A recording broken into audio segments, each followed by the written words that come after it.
अब सावरकर की जिंदगी का सबसे महत्वपूर्ण चैप्टर खोलता हूं, जिसमें सावरकर पर गांधी जी की हत्या में शामिल होने का आरोप लगाया जाता है। चैप्टर 3, गांधी जी की हत्या का आरोप। गांधी जी की हत्या में नाथूराम गोडसे के अलावा 8 अन्य लोगों को आरोपी बनाया गया, जिनमें विनायक सावरकर का नाम भी शामिल है। इस तस्वीर में सभी आरोपी दिख भी रहे। नाथूराम गोडसे और सावरकर के अलावा बाकी आरोपियों के नाम नारायण दत्तात्रेय आप्टे, विष्णु रामकृष्ण करकरे, दिगंबर रामचंद बड़गे, मदन लाल कश्मीरी लाल पाहवा, शंकर किश्तैया, गोपाल गोडसे, दत्तात्रेय सदाशिव परचुरे। इन सभी में सावरकर सबसे बुजुर्ग थे और उस समय सावरकर की उम्र 65 साल थी। यह वो समय था जब सावरकर की सेहत भी ठीक नहीं रहती। गांधी जी की हत्या के केस का ट्रायल दिल्ली के लाल किले में चला।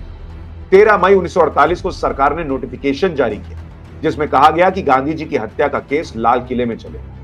लाल किले के एक हिस्से को जेल में बदल दिया और इसी जेल की बैरकों में सभी 9 आरोपियों को रखा गया। महात्मा गांधी की हत्या के आरोप में गिरफ्तार हुए दिगंबर बड़गे बाद में सरकारी गवाह बने और दिगंबर बड़गे ने कोर्ट में सावरकर के खिलाफ गवाही दी और उसी गवाही के आधार पर सावरकर के खिलाफ केस चला।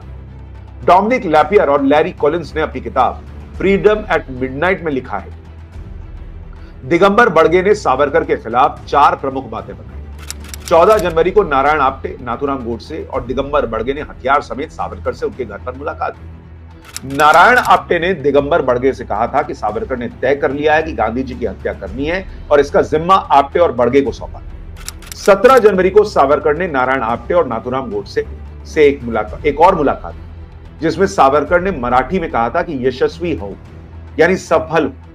सावरकर से मिलने के बाद आप्टे ने बताया कि सावरकर ने भविष्यवाणी की थी कि इसमें कोई संदेह नहीं है कि यह काम सफल हो, यानी गांधी जी की हत्या का काम सफल हो। दिगंबर बड़गे की इन्हीं बातों के बाद सावरकर के खिलाफ केस चला, लेकिन सावरकर ने जो दलीलें दी जिससे दिगंबर बड़गे की बातों को साबित करना मुश्किल ही नहीं नामुमकिन हो। सावरकर ने अपनी दलीलों में क्या कहा था, अब वो ध्यान से देखिए। मैंने आपसे कहा था ना कि इस वीडियो में सावरकर की पूरी जिंदगी फ्लैशबैक की तरह आपको दिखाऊंगा। अगर इतिहास में दिलचस्पी है, सच जानना चाहते हैं, तो पूरा वीडियो आखिर तक जरूर देखिएगा। सावरकर ने अपनी दलीलों में एक एक करके बड़गे की हर बात का जवाब दिया। इसके बारे में इतिहासकार विक्रम संपत ने अपनी किताब सावरकर अ कंटेस्टेड लेगेसी में लिखा है। 14 जनवरी 1948 की रात को गोडसे, आप्टे और बड़गे सावरकर सदन पहुंचे। सावरकर के घर के बाहर नारायण आप्टे ने बड़गे के हाथ से बैग ले लिया। बड़गे को बाहर इंतजार करने के लिए कहा। आप्टे और गोडसे अंदर चले गए। 5 से 10 मिनट के बाद दोनों बाहर आए, तब आप्टे के हाथ में बैग था। सावरकर ने कहा कि इससे यह साबित नहीं होता कि आप्टे और गोडसे उनसे मिलने ही आए थे। हो सकता है दोनों ग्राउंड फ्लोर पर हिंदू संगठन के मित्रों से मिलने आए हो। सावरकर ने कहा कि बड़गे ने जो आरोप लगाया कि सावरकर ने आप्टे को गांधी, नेहरू और सुहरावर्दी को खत्म करने का आदेश दिया था, तो वो क्रूर और अफवाह है। हिंदू संगठनों पर सावरकर के प्रभाव का फायदा उठाने के लिए इस तरह के झूठे आरोप लगाए जा सकते हैं। सावरकर ने कहा कि हो सकता है कि बड़गे ने खुद को बचाने और पुलिस के दबाव में ये बातें कही। किसी अप्रूवर के बयानों को तब तक विश्वसनीय नहीं माना जाना चाहिए जब तक कि उन्हें स्वतंत्र और अच्छे सबूतों के जरिए साबित न किया जा सके और बड़गे के आरोप साबित नहीं हो पाए। सावरकर ने आगे कहा कि बड़गे को कैसे पता कि उन्होंने आप्टे और गोडसे को यशस्वी होने का आशीर्वाद दिया है, जबकि बड़गे ने खुद कहा कि वो अंदर नहीं गए थे बल्कि नीचे इंतजार कर रहे थे। तो बड़गे को कैसे पता चला कि अगर गोडसे और आप्टे ने सावरकर से मुलाकात की भी थी तो तीनों में बात क्या हुई थी? सावरकर ने यह भी कहा कि उनसे मिलना इतना आसान नहीं था और इसके बाद भी अगर गोडसे और आप्टे उनसे मिलने में कामयाब रहे तो यह मान लेना बेतुका है कि उन्होंने आपराधिक साजिश के बारे में ही बात की। मजे की बात यह है कि गांधी जी की हत्या के केस में एक टैक्सी ड्राइवर का भी बयान दर्ज किया गया और इसी टैक्सी ड्राइवर के बयान के आधार पर सावरकर ने अपनी दलीलें पेश की। विक्रम संपत ने अपनी किताब सावरकर अ कंटेस्टेड लेगेसी में इसके बारे में लिखा है। एक टैक्सी ड्राइवर ने बयान दिया कि शिवाजी पार्क के पास 4 यात्री उसकी टैक्सी से उतरे। उसने सभी लोगों को अपनी दाहिनी तरफ सड़क के कोने पर बने दूसरे घर तक जाते थे। टैक्सी ड्राइवर ने दावा किया कि चारों लोग करीब 5 मिनट बाद टैक्सी में वापस आकर बैठे। टैक्सी ड्राइवर के बयान पर सावरकर ने कहा कि टैक्सी ड्राइवर ने बयान में जिस घर का जिक्र किया है उससे यह साबित नहीं होता कि चारों लोगों ने मेरे ही घर में एंट्री की। अगर बड़गे के उस दावे को सही मान लिया जाए कि चारों लोग सावरकर सदन के अंदर गए, सीढ़ियों से ऊपर चढ़े, उनसे बात भी की, इसके बाद वो चारों आरोपियों के साथ नीचे भी आए, उनको आशीर्वाद भी दिया और फिर चारों लोग टैक्सी की तरफ लौटे, तो इतना सब होने में कम से कम 20-25 मिनट का समय तो लगेगा।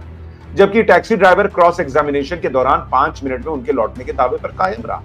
जिसके लिए टैक्सी ड्राइवर ने दलील दी थी कि उसके लिए पैसेंजर के लौटने में लगा समय ज्यादा अहम है, क्योंकि उसी के आधार पर टैक्सी का किराया तय होता है। सावरकर ने किसी मंझे हुए वकील की तरह जो दलीलें दी, उनका कोई जवाब सरकारी पक्ष के पास नहीं। सावरकर ने यह भी कहा कि केस की शुरुआत में कहा गया कि गोडसे और आप्टे उनके वफादार थे, उनके आदेश के बिना यह अपराध नहीं कर सकते। ये साबित करने वाले कई दस्तावेज, लेकिन उनके घर से बरामद 143 फाइलों और 10,000 पत्रों में एक भी सबूत नहीं मिला।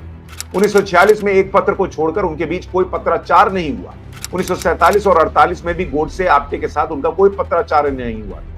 इस तरह से तमाम दलीलें दी गई, जिसके बाद गांधी जी की हत्या केस में 1949 तक सुनवाई चली और 10 फरवरी 1949 को इस केस में फैसला सुनाया गया। जस्टिस आत्माचरण ने नाथूराम गोडसे और आप्टे को फांसी की सजा सुनाई। करकरे, मदनलाल, गोपाल शंकर और परचुरे को उम्र कैद की सजा सुनाई। सरकारी गवाह बनने की वजह से बड़गे को माफी मिल गई। जस्टिस आत्माचरण ने वीर सावरकर को बरी कर दिया। सावरकर को बरी करते हुए जज ने जो कहा वो बहुत ध्यान से सुनिए। जस्टिस आत्माचरण ने कहा कि विनायक दामोदर सावरकर के खिलाफ केस सिर्फ सरकारी गवाह के बयान पर टिका है। सावरकर के खिलाफ यह तर्क दिया जा रहा है कि सरकारी गवाह के आरोपों का कुछ हिस्सा टैक्सी ड्राइवर के बयान से मेल खाता है।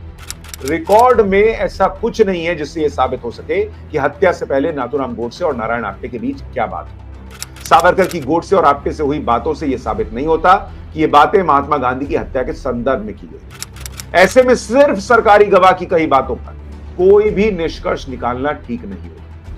पूरे देश के सामने, दुनिया के सामने सावरकर को गांधी जी की हत्या के आरोप से बरी किया, लेकिन आज तक एक इकोसिस्टम है, इतिहासकारों की लॉबी है जो सावरकर को दोषी साबित करने में लगी। उस समय के ब्रिटिश लेखक रॉबर्ट पाइने ने अपनी किताब The Life and Death of Mahatma Gandhi में लिखा कि विनायक सावरकर कभी भी षड्यंत्रकारियों से नहीं मिले, और अगर वो मिले भी तो उस मुलाकात का गांधी जी की हत्या की साजिश से लेना देना नहीं। यानी विदेशी तक मानते हैं कि सावरकर गांधी जी की हत्या की साजिश में शामिल नहीं थे।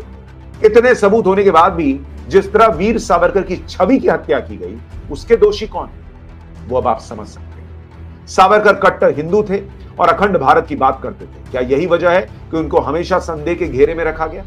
क्या सनातन और हिंदुत्व की बात करने की वजह से सावरकर के योगदान को कम करके आंका गया? सावरकर अगर अंग्रेजों के एजेंट होते तो 9 साल 10 महीने काला पानी की सजा क्यों काटी? वो भी आराम से जवाहरलाल नेहरू वाली जिंदगी जी सकते थे, लंदन में ऐश की जिंदगी गुजारते। क्या जरूरत थी लंदन से भारत के समर्थन में बातें करने की? सावरकर को क्या जरूरत थी काला पानी की सजा के दौरान 1913 में भूख हड़ताल करके माफी मांगने की? सावरकर को जेल में स्पेशल ट्रीटमेंट क्यों नहीं मिला अगर उन्होंने माफी मांगी? सावरकर ने जिस अंग्रेज अधिकारी रेजिनाल्ड क्रैडॉक को दया याचिका लिखी थी, उसी रेजिनाल्ड क्रैडॉक ने सावरकर के बारे में लिखा कि सावरकर ने जो कुछ भी किया उसके लिए यह नहीं कहा जा सकता कि सावरकर ने कोई अफसोस या पश्चाताप जाहिर किया है। सावरकर बहुत महत्वपूर्ण नेता है। यानी जिसको माफीनामा लिखा गया वो कह रहा है कि उनके मन में कोई पश्चाताप नहीं, वो माफी मांगने जैसा नहीं था, लेकिन यहां लोग उन्हें माफी वीर बताते। जिस सावरकर से अंग्रेज खौफ खाते थे, जिस सावरकर को खामोश रखने के लिए 9 साल से भी ज्यादा समय तक काला पानी की काल कोठरी में कैद रखा गया, जिस सावरकर को गद्दार, माफी वीर, अंग्रेजों का एजेंट कहा गया, उस सावरकर ने अपनी पूरी जिंदगी खपा दी भारत में। और आज भी जब सावरकर की जिंदगी पर फिल्म बनती है तो फिर से वही घिसे पिटे आरोप लगाए जाते हैं जिनका सावरकर से कोई लेना देना नहीं। सोचिए किस तरह से भारत का इतिहास लिखा तो गया, लेकिन सहूलियत के हिसाब से लिखा गया।